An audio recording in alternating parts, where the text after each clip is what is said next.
What is up, all you worship peoples? Thank you so much for joining me. I'm MydNyte, and I love equipping worship leaders with helpful and encouraging content. And in this video, we're going to be learning how to play on an acoustic guitar the song Good, parentheses, can't be anything else, written by Cody Carnes and Aiden King. This is the Cody Carnes version.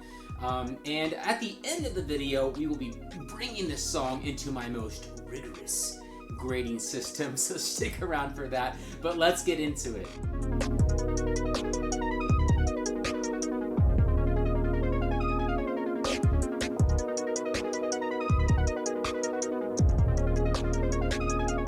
If you're new to this channel, thank you so much for hanging out with me. If these videos are helping you, which is the goal, why don't you give them a like and maybe even subscribe or ring that notification bell so that you don't miss future worship tutorials. Alright, so there are 3 things we'll be going over in this video to help you learn this song on an acoustic guitar.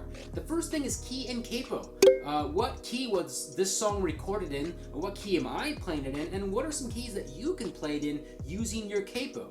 The second thing is one strumming pattern that will get you through this entire song. We'll break that down for you. And the third and final thing are the chords. I'm going to play through each section of the song individually, and as I do, as always, I'll have these handy little chord diagrams in the upper right hand corner so that you can pause the video and see exactly what my finger placement is for each and every chord. Don't forget that this video is segmented, so you can skip ahead to any part of this song that you would like to learn right now. Alright, so this song was recorded in the key of E flat. It's kind of a weird key, but if you were playing in that key on an acoustic guitar, you would have your capo on fret number 3. 1, 2, 3. The frets are those silver bars and kind of the space before them. So anywhere on that space before the bar, or you could put your capo on the bar itself sometimes, and sometimes I do that, and I just said do, but I do that. Sometimes because these capos can be super strong and they can actually bend the strings and kind of put you out of tune. So, but anyway, so fret number 3, and we'll be playing in what's called the C position. And that is the key that the song was recorded in. If you don't know what the C position is or how to play in it, click up above or down below to check that out. But I'm going to stay in that key for this tutorial. Hopefully I can hit those high parts. There's a few high parts in there when they're singing some O's later on in the song. But I'm going to stay in that key mainly because I can basically hit everything pretty confidently in that key. And it's just nice for you guys to play in the original key too. So I always like doing that. If you wanted to adjust keys, if maybe that key is too high for you, it's super easy to use the same exact chord shapes that I'm going to teach you in this video, but change the key. So if you wanted to go down, for instance, just put your capo 1 fret down, and now you're in the key of D. Put your capo another fret down on fret number 1, and now you're in the key of D flat or C sharp. And take your capo off completely, and you'll be in the key of C, because you're playing in the C position. I don't know if you want to go up as well, you could do that. Fret number 4 would put you in the key of E, and fret number 5 would put you in the key of F. So those are some keys that you can play in using the same exact chord shapes that I'm going to teach you in this video. You just put your capo on whatever key that you want to play in. Maybe download your chord chart in the key of C, and that would help you follow along if you are downloading the chord chart. It would help you to follow along if you download it in the key of C. And yeah, but I'll be playing in the original key, E flat, capo number 3, C position. Alright guys, so let's look at this one strumming pattern that will get you through this entire song. So 1, 2, 3, 4.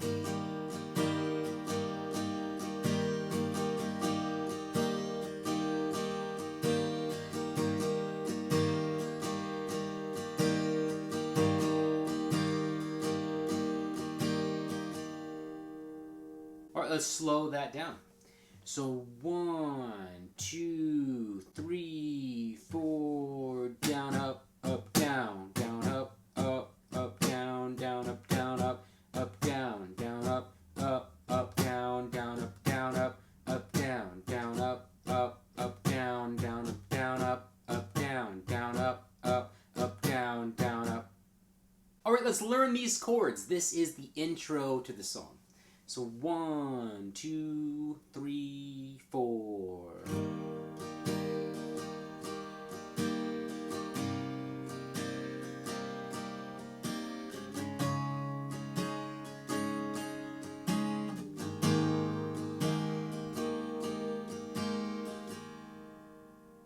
All right, this is verse number 1. So 1, 2, 3, 4. You are good and all things perfect. Oh, I can trust your promise. I've never seen you turn away. You have loved me undeserving. Oh, I have seen your mercy. Follow me all my days. All right, this is pre-chorus number 1. So 1, 2, 3. Oh, it doesn't make sense how your love is so good. You called me your friend and I thought I was too far gone. Now I know you're never gonna let me go. All right, this is the chorus. So 1, 2, 3. You are good, and you can only be good. You can't be anything else. You can't be anything else. Or then they go into a turnaround, which is basically just the intro again. All right, for verse 2, it's the same exact chords and strumming pattern as verse number 1. I would just play with a little bit more intensity. But same exact chords. All right, pre-chorus number 2, they changed how they end this one, so I'm going to play through this. So 1, 2, 3. When it doesn't make sense and the future's unsure, I look at my past and I see you there all along. So I know you're never gonna let me go. Back into the chorus. All right, this is the second chorus. We're going to play with a little bit more intensity here. They play this chorus twice, but I'm just going to play through one time. So 1, 2, 3. You are good, and you can only be good. You can't be anything else. You can't be anything else. And then they repeat that one more time. All right, this is the instrumental. This is that like super high part that I was talking about. So they repeat this twice. I'm going to just play through it once, so let's play through this section. So 1, 2, 3.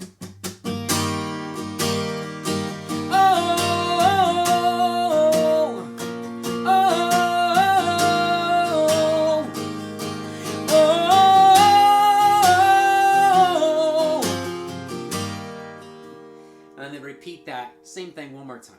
All right, this is the bridge, another high part, so I'm going to be belting this part, so turn down your speakers. But another one that they repeat twice, I'm only going to play through it one time. So let's play through this bridge.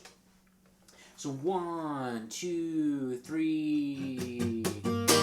You're good today, you'll be good tomorrow. You've always been good on your promise. I know that every good thing comes from you. And then they repeat that same thing one more time. All right, then they go back into the chorus twice, which I already taught you. I would refer back to the second chorus that I went over in terms of referencing chords and energy and strumming pattern and all that. And then they go back into the instrumental twice, which is also something that I already taught you guys. All right, then after that, they repeat the chords, the chorus chords, really. They play through them twice, just kind of low key, so...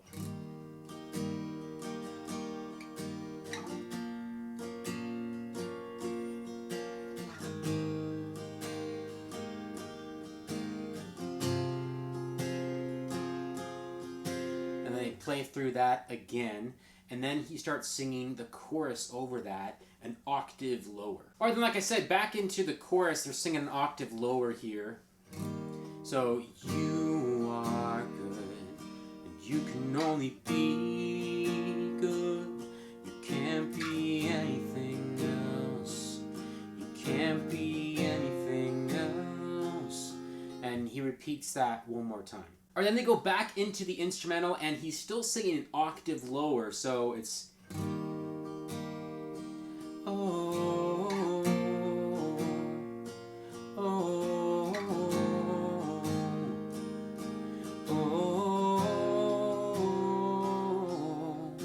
and then they repeat that same thing one more time, and then he jumps up an octave back to where he was previously in the song.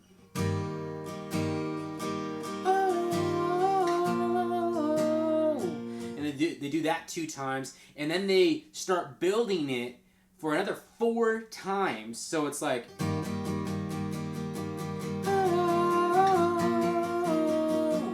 They do it 4 times, and they build the heck out of this thing. And then they go back into the bridge twice, and then back into the instrumental again 2 more times. And then they do a few more progressions of that instrumental, or the instrumental chords are the same thing as the chords, so they're kind of interchangeable. But so they kind of end the song doing like a soft progression of the chorus, and then the audience starts kind of singing the O's of the instrumental over those chords, and that's kind of how they end the song. So yeah, there's a lot of moving parts to this one. All right, so we have learned the chords, all the chords to this song, guys. So why don't we now bring it into my most rigorous grading system and see how it does. It could receive up to 3 check marks. The first check mark is to examine whether this song would sound good not only in a full band context, which it sounds amazing on the album, but could you pull this song off on just like one instrument? So if you just had a piano or you just had an acoustic guitar, like, would this song make sense in that context? I am gonna say no. I rarely give this check mark a no, but listen, any song can be pulled off on one instrument, so that's not what I'm getting at. I'm just getting at the fact that I feel like you would need a little bit, at least a little bit of accompaniment to make the song sound the way it should sound. And it's really not one of those songs that you can just like bust out at a small group on an acoustic guitar and have it work. And hey, if you do, you're a legend. That's amazing. But to really give the song the best chance of succeeding in a church environment, I would definitely suggest to bring in some kind of accompaniment, some kind of rhythm section or whatever to help you out, to carry some of that energy. So no, it doesn't get that check mark for me. Check mark number 2, would this song be easy for you and your worship team to learn? So, we're talking about any church. You got your mega churches and they're hiring studio players, and then you got your church down the street that's the congregation's got 50 people and they got 3 people on the worship team. So I'm talking about any level of experience, any level of skill sets and all that. Would this be easy for any worship team to learn? Just walk in on a Thursday night rehearsal and then go into Sunday confident. I'm gonna say no again. This song is, like I said at the end, there's a lot of moving parts to this song, a lot of different sections. The chords themselves it's a beautiful song, but the chords are not just typical chords. Like, you're gonna have to nail these chords to really give this song the proper vibe, you know what I'm saying? And the other thing is that the melodies themselves, which is something I've already been thinking about as I've been learning this song, they're not super predictable melodies, and you really have to listen to it several times to get what he's doing. Obviously, once you've repeated it 1,000 times in front of your church, they're going to learn it and stuff. But learning it for yourself, it was not easy even for me to learn it, to teach it to you guys. And the melodies are not really that predictable. There are some, the whoa, obviously that's super catchy, but most of the other song is not as predictable as that. So I don't think that this is one of those kind of just busted out of rehearsal and you're fine, you can go into Sunday confident, ready to go, not a care in the world. So no, it doesn't get that check mark for me. And check mark number 3, is this song congregational? What do you think? Yeah, totally. It's congregational. I love the whole concept of like there's no other way that God can be, you know? Like, he can only be good. And I think that's a really cool thing to remind ourselves of, and kind of, it's a cool thing to give your church to sing over their lives and over their circumstances. You know, the verses are really interesting, and they're kind of cool, they're kind of different. Like verse 2, hindsight's always 20/20. I love how they worked that in lyrically. And I can look behind me and see just how far I've come. And, you know, there's some really cool word usage in the lyrical content, and I really appreciated that as a songwriter. And I like how they wrote 2 different pre-choruses. That's kind of rare. Usually you just jump right back to the same pre-chorus, and I like how they were like disciplined enough to be like, no, it needs a second pre-chorus, you know, to really carry the theme that we want this song to convey. So that's really cool. But yeah, the song totally would fit on a Sunday morning. It depends obviously on your congregation and the learning curve that you are willing to put this song through. It's going to take a while, I think, for any church to latch onto the song and to learn the melodies of it. It's going to take a few Sundays. I mean, as far as it being like fitting for a church context on a Sunday morning, totally yes, it gets that check mark for me. All right, guys, so that is Good, parentheses, can't be anything else, by Cody Carnes. I love the live version of this song on his album. And, you know, I really just loved learning this song. It really gives me, like, Tears for Fears vibes. You know, like the chords that they use and just, like, those 80s kind of, like, I can't think of any other band besides Tears for Fears, I'm gonna be honest. I hope that this video helps you guys learn this song. If you're doing this song, I want to hear from you. I would love to know how you guys are doing, how you're pulling this song off, and how it's all going. So comment down below, and I hope that wherever you guys are, as always, you are just finding a little bit of time to get super crazy. You should always find time to get a little crazy. You know what I'm saying? I'll see you guys in the next video.